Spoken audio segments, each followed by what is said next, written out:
В найчорніші часи для нашої держави і для всієї Європи я закликаю вас до більшого. Нові пакети санкцій, вони потрібні постійно, щотижня, доки російська військова машина не зупиниться.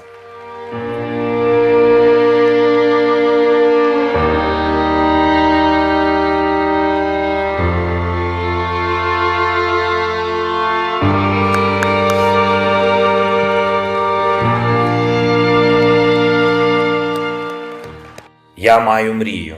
Ці слова відомі кожному з вас. Сьогодні я можу сказати, я маю потребу.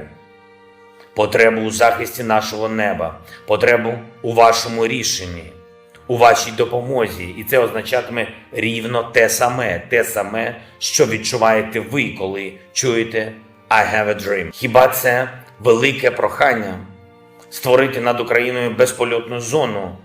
Хіба це забагато? Це врятувати людей, гуманітарну безпольотну зону, умови, за яких Росія вже не зможе щодня і щоночі тероризувати наші мирні міста.